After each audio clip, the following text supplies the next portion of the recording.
Hi, children. I'm back. Today we're going to read about a pet. All of you need pets at this time.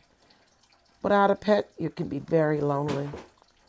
Today's story is called Not Norman, a goldfish story. I know you're going to love it.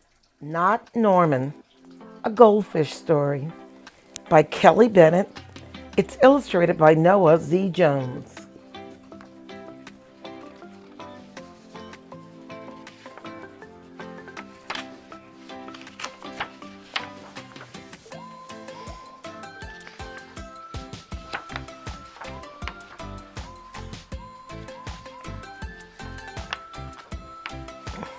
When I got Norman, I didn't want to keep him.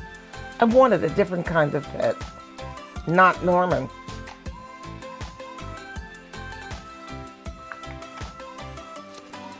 I wanted a pet who could run and catch, or one who would climb trees and chase strings.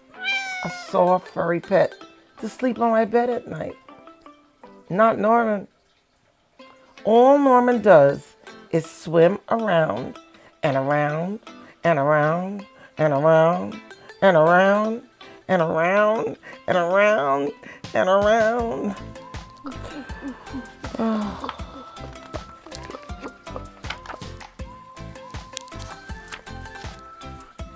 This is it, Norman, I decide. I'm trading you for a good pet. Norman doesn't move. Not even a fin twitches. How can I trade him like this? No one will want a sorry-looking fish in a gunky bowl. When I drop Norman into his nice, clean bowl, he starts dipping and flipping and flapping his fins around. He looks so goofy, I have to laugh. Don't think that just because you made me laugh, I'm going to keep you, I tell him. Tomorrow you're out of here. Norman blows a stream of bubbles.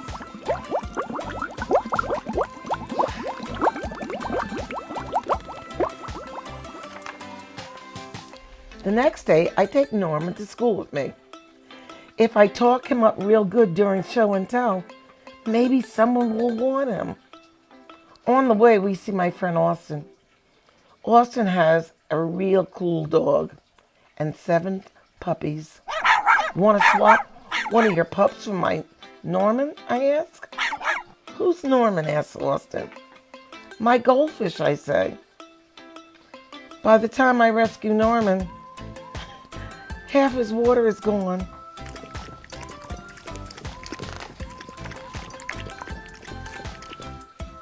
I'm sorry, I tell Norman when we get to school. I'm really sorry. He just stares at me all googly-eyed. Finally, it's my turn to show and tell. Just as I start to talk about goldfish, Emily shouts, "Jenny's gone! Who let my snake loose?"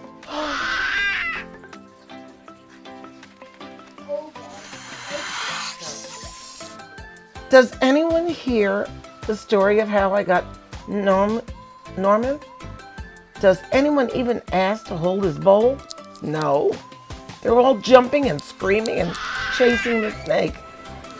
Not Norman. He's looking right at me. Thanks for listening, I tell him. That afternoon, we go to my music lesson. As soon as it's over, I'm taking Norman back to the pet store. I take out my tuba and I begin to play. Boom, boom, ba, boom, boom, boom, ba, bo, bo, boom, bee. I glance over at Norman. He's swaying back and forth. Glug, glug, glug, glug, he mouths. Look, Norman's singing, I say. Pay attention, snaps Maestro, and try to play the proper notes.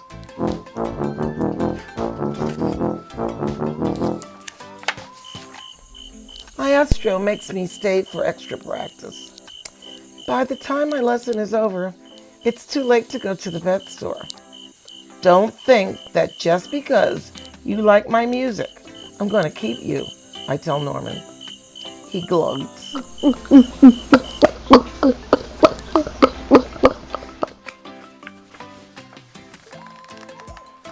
That night, I'm asleep when screech, screech. What's that noise? Scratch, scratch, scratch. Yikes, there's something at the window. Then out of the corner of my eye, I spot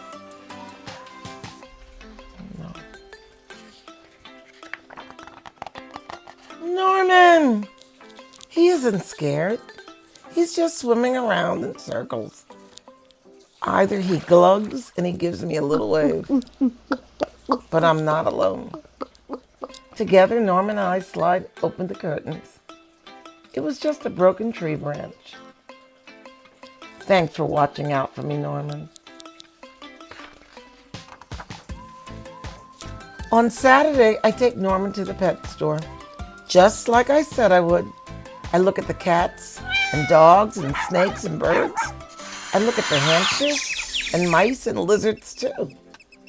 They all look like good pets, but they are not Norman.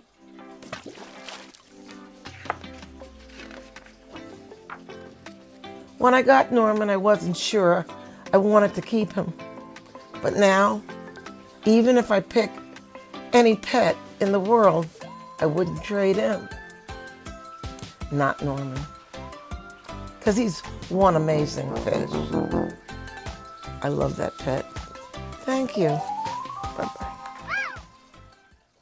Did you enjoy that story? It was fun, wasn't it? Having a pet is a special, special thing. I'll see you tomorrow and we'll talk again. Bye-bye.